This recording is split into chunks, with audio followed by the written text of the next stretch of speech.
셀트리온 자사주 매입 합병을 위한 포석인가? 악재보다는 불확실성이 주가를. 셀트리온을 플러스 1.64% 상승, 헬스케어 플러스 1.33%, 제약은 플러스 1.16% 상승세를 보였습니다. 3일 연속 음봉 이후 오늘 양봉을 보여주면서 세 종목 모두 지키려는 의지를 어느 정도는 보여주고 있는 모습으로 해석을 할 수가 있겠습니다. 시장에서 아직은 소외 상태잖아요. 이러한 가운데서 힘없이 거래 없이 빠지는 상황, 그리고 어느 순간 반등이 나오고 거래 없는 상황에서 나타나는 과정입니다. 오늘 이 시간에는 셀트리온이 추가적으로 자사주 매입을 발표를 했습니다. 과연 이번 자사주 매입은 특별한 의미가 있을 것인가, 합병과의 연관성, 이런 부분에 대해서 이야기를 해보고요. 그리고 주가가 이렇게 부진한 것이 어떤 숨겨진 악재 때문인가, 그렇지 않으면 뭔가 알 수 없는 불확실성 때문인가, 이런 부분들이잖아요. 이에 대해서도 이야기를 해보기로 하겠습니다. 셀트리온 오늘 추가적인 자사주 매입을 결정을 했습니다. 주가 안정과 주주가치 제고를 위해서 500억 정도 규모로 장내 매수다. 올 한 해 동안 세 번째로서 약 1,500억 정도를 매입을 했다, 이런 이야기고요. 이제 중요한 것이 마지막에 가서 합병 이야기를 슬쩍 흘렸잖아요. 글로벌 금융시장 및 그룹 사이 사업 진행 상황 등을 고려해서 합병 조율 중이다, 이런 이야기를 슬쩍 흘립니다. 전반적인 상황을 감안을 해서 자사주 매입을 진행할 것이다, 이런 이야기가 나왔잖아요. 이것이 합병과 어떤 관계가 있을 것인가, 이런 부분들인데요. 좀 더 살펴보기로 하겠습니다. 이렇게 되면서 이제 이번에 추가로 자사주를 매입하게 되면 23년 올해만 총 97만 1820주를 사는 것이거든요. 그러면 지난해에 총 155만 5883주를 샀단 말이죠, 자사주를. 그래서 원래 이것을 합치게 되면요, 작년부터 올해 그리고 이번에 사는 것까지 포함을 해서 252만 7703주를 사게 되는 것이죠. 그런데 마지막에 가서 이런 이야기를 흘린단 말이죠. 합병 시기를 조율하고 있다. 그래서 이 부분을 우리가 한번 살펴보는데요. 먼저 그렇다면은 현재 셀트리온이 가지고 있는 자사주의 지분율은 몇 %인가, 이런 것이잖아요. 이것은 지난 5월 31일 날 공시죠. 대규모 기업 집단 현황 공시를 보시면요, 자사주로 현재 가지고 있는 것이 382만 915주다. 그리고 지분율은 2.61%다. 이렇게 나와 있습니다. 이번에 취득을 하게 되면요, 추가적으로 총 479만 2,735주가 되잖아요. 그렇게 되면 지분율은 3.27%가 되는 것이죠. 그런데 자사주 매입이 과연 그러면 합병하고 어떤 관계가 있는 것인가, 이러한 부분들이잖아요. 이와 맞물려서 우리가 생각해야 되는 것은요, 최근에 주가가 지긋지긋할 정도로 이렇게 부진한 이유가 무엇이냐, 뭔가 또 악재가 숨겨진 것이 있는 것이 아닌가, 이런 불안감이 생기잖아요. 그러나 그런 것보다는 불확실성이죠. 무엇에 대한 불확실성인가, 이런 것에 대해서 지금부터 살펴보기로 하겠습니다.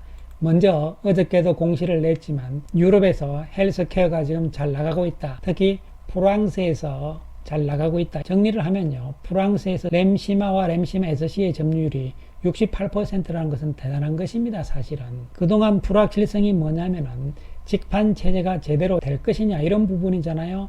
지금 셀트리온 측에서는 잘 되고 있다는 것을 발표를 하고 보여주는 거예요, 사실은. 근데 이 부분이 이제 작년 4분기 결과이기 때문에요, 올해 들어서는 어떻게 진행되는 것인가, 이런 거 좀 더 두고 보긴 해야 됩니다. 어쨌든 작년까지 결과는 좋은 것이고요. 유럽 시장에서의 점유율도 보더라도 작년에 인플렉시맙 쪽에서는 렘시마가 60.6%의 시장 점유율이잖아요. 근데 프랑스에서는 68%잖아요. 근데 왜 프랑스냐 하면요, 유럽에서 가장 큰 시장은 첫 번째가 영국이고요, 두 번째가 프랑스다, 이렇게 보시면 되는 것이죠. 그런데 영국은 EU에서 탈퇴를 했잖아요. 또한 트룩시마도 26%이기 때문에 유럽 전체 점유율보다 높잖아요. 물론 호주만은 조금 약한 상황이긴 합니다만요, 프랑스에서 주력 제품인 렘시마 쪽이 잘 나가고 있다. 또 한편으로 봤을 때 유럽의 다른 나라들, 독일이라든가 핀란드, 체코, 벨기에를 쭉 보더라도요, 렘시마와 렘시마 SC가 잘 나가고 있다, 이런 것이 수치적으로 입증을 해주는 것이잖아요. 그리고 미국 시장에서도 1분기 상황을 보시면요, 인플렉시맙, 렘시마가 31.4%까지 시장 점유율을 차지를 했잖아요. 그리고 트룩시마도 30%, 호주마도 1.6%인데 1, 2, 3월이니까요, 1분기니까요. 4월과 5월을 보시면요. 램시마 미국에서 29.1% 시장 점유율이고 5월 달에는 28.8%로서 조금 줄어들긴 합니다. 1분기보다. 그러나 큰 수치적인 차이는 아니라고 볼 수 있는 것이고요. 왜냐하면 시장 점유율은 퍼센트 개념이기 때문에요. 시장 전체가 줄어들 수도 있는 것이거든요. 이런 여러 가지 부분을 감안을 했을 때 큰 차이는 아니기 때문에 우려할 상황은 아니라고 볼 수 있는 것이고요. 도룩시마는 조금 더 증가하는 모습이 나오고 있고 호주만은 비슷한 상황이 유지가 되고 있는 모습이죠. 4월, 5월 상황을 봤을 때는 미국 시장에서도 셀트리온은 별 문제 없다 이런 결론을 내릴 수가 있는 것이죠. 그래서 램시마도 그렇고 램시마 SC, 특히 램시마 SC가 앞으로 희망이 있고 기대를 해야 되는 부분들이잖아요. 그리고 7월 1일 날 이제 유플라이마가 미국에서 본격 스타트 시작을 하는 거잖아요. 이러한 상황이 나오면서 실적도 문제가 없는데 왜 이렇게 주가는 못 올라가느냐 이런 부분들이잖아요. 첫 번째는요. 직판에 대한 우려심들이단 말이죠. 이것을 계속적으로 불식을 시키고 있는 상황이긴 하지만 유럽은 잘 나가고 있다 이런 상황이지만 그렇다면 과연 미국에서도 먹힐 것이냐. 왜냐하면 유럽과 미국은 유통 체계가 다르기 때문에 이런 거에 대한 불확실성 이런 것이 아직은 남아있는 상태고요. 그 다음에 그보다 더 중요한 부분이 있는 것이죠. 바로 합병과 관련된 부분이 될 수가 있는 것인데요. 이 부분이 더 큰 불확실성이라고 볼 수가 있는 것이죠. 지난 3월 13일 날 키움증권의 보고서를 보시게 되면요. 만약에 합병 이전에 주가가 큰 폭으로 상승하게 된다면 합병법인의 밸류에이션 부담이 가중이 되기 때문에 이를 정당화할 수 있는 사업 변화 및 시너지가 필요하다 이런 이야기잖아요. 만약에 합병 기대감으로 주가가 많이 오른다. 예를 들어서 오르게 되면 그 이후에는 이를 커버할 수 있는 밸류에이션 이런 부분이 충분히 나와야 된다. 즉 합병한 이후에 실적이 더 좋아져야 된다 이런 이야기 되는 것이잖아요. 왜냐하면 합병을 하게 되면요 매출액은 거의 그대로잖아요. 영업이익도 거의 그대로인 상태인데 합병을 함으로 인해 가지고 주식수만 늘어나게 되잖아요. 그렇기 때문에 밸류에이션이 떨어진단 말이죠. 이익이 많이 나면서 이것을 커버를 숫자적으로 해줘야 된다 이런 이야기가 되는 것이죠. 그렇기 때문에 이 합병이 두 가지의 불확실성을 가져다 주는 것이죠. 첫 번째는 합병이 될 것인가 안 될 것인가는 불확실성이 있는 것이고요. 두 번째로는 합병이 된다 하더라도 그 이후에 실적이 어떻게 될 것인가에 대한 불확실성 두 가지가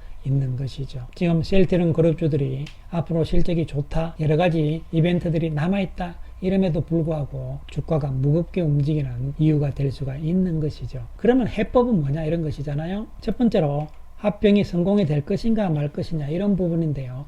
그것은 역시 소액 주주들 지분율이 높기 때문이잖아요. 작년 연말 보고서 기준으로 봤을 때는요. 소액 주주의 지분율이 66.43%입니다. 그리고 셀트리온 홀딩스가 20.04%, 국민연금이 7.6%, 우리 사주는 0.36이니까 큰 의미가 없고 오히려 자사주가 이번에 매입하게 되면 3.27%고요. 나머지 기타 지분율이 5.57%가 되는 것이죠. 그래서 66%가 넘는 소액주주 쪽에서 합병 반대가 나와버리면 합병이 안 되는 거잖아요. 소액주주들의 마음을 잘 돌려놔야 되겠죠. 앞으로의 비전, 실적이 실제적으로 얼만큼 더 좋게 나올 것이냐 이런 부분이 중요하게 될 수가 있는 것이죠. 그런데 현 시점에서는요. 유플라이마가 미국에서 어떻게 될지 그리고 램시마 SC는 이러한 미래 상황들을 어떻게 확실하게 아무도 알 수가 없는 부분이기 때문에 이거 역시 답답한 상황일 수밖에 없는 것이죠. 따라서 지금 뭐 지분율이라든가 뭐 지배구조 이런 부분이 문제가 되는 것이 아니고요. 합병이 되느냐 마느냐에 대한 불확실성도 있지만 된다 하더라도 그 이후에 대한 불확실성도 있다는 것이죠. 앞으로 미국에서의 유플라이마 그리고 램시마 SC에 대한 어떤 확신감이 든다 이런 상황이 오잖아요. 그렇다면은 합병 이후에 밸류에이션 측면에서도 큰 문제가 없을 것이다. 이렇게 된다면요. 합병이 문제없이 진행이 되면서 또한 주가에도 긍정적인 영향이 나올 겁니다. 그런데 아직은 그런 상황들을 알 수가 없잖아요. 그렇기 때문에 합병은 제가 보는 관점에서는 서두를 이유는 없다는 것이죠. 앞으로 미국에서의 상황들을 자신이 생길 때까지는 기다려야 되는 것이 맞는데요. 지나치게 지금 서둘러 버리면요. 합병 자체가 무산될 수도 있다는 것이죠. 큰 시각으로 본다면요. 그리고 큰 흐름에서의 주가를 본다면 어떠한 선택을 해야 될 것이냐를 생각해야 되는 부분이 되는 것이죠. 당장 눈앞에 주가만 보고 답답하다 해서 합병이다, 합병해야 된다 이러한 이야기는 단편적인 생각일 수도 있다 이런 말씀을 드리겠습니다. 어쨌든 시간을 좀 더 두고 봐야 된다는 결론밖에 없는 것이죠. 셀트리온 오늘 외국인들이 77억의 매도 우위였고요. 기관들은 52억의 매수 우위를 보였습니다. 장대 양봉을 보여주면서 하락세는 저지시키는 모습으로 해석을 할 수가 있겠습니다. 한편 헬스케어는 외국인들 기관들 소폭이긴 하지만 매수를 했죠. 외국인들은 24억 매수, 기관들은 16억 매수를 하는 모습이었습니다. 어느 정도 지지선은 만들어 나갈 것으로 예상을 할 수 있는 부분이고요. 셀트리온 제약도 외국인들이 4억 매수, 기간 1억의 매수인데요. 조금 처지는 모습이긴 합니다. 최근에도 고덱스 문제라든가 아시아 판권 문제 이런 것 때문에요. 하지만 거래 없는 약세이기 때문에요. 조금 더 두고 보자 이런 말씀 드리겠습니다. 물론 당장 2분기 실적 측면에 있어서는 특별한 문제점이 없다고 볼 수 있잖아요. 컨센서스를 보시더라도 셀트리온요. 적정 주가는 1개월 전에 비해서 조금씩 높아지는 상황이 나타나고 있고 셀트리온 헬스케어 역시 1개월 전에 비해서 적정 주가가 조금씩 높아지는 상황들이잖아요. 특별한 악재가 없음에도 불구하고 답답한 상황이 해법은 다른 게 없죠. 이러한 불확실성이 확실성으로 바뀌어 나가야 되는 것이죠. 그러기 위해서는 시간이 필요할 수밖에 없다는 것이죠. 감사합니다.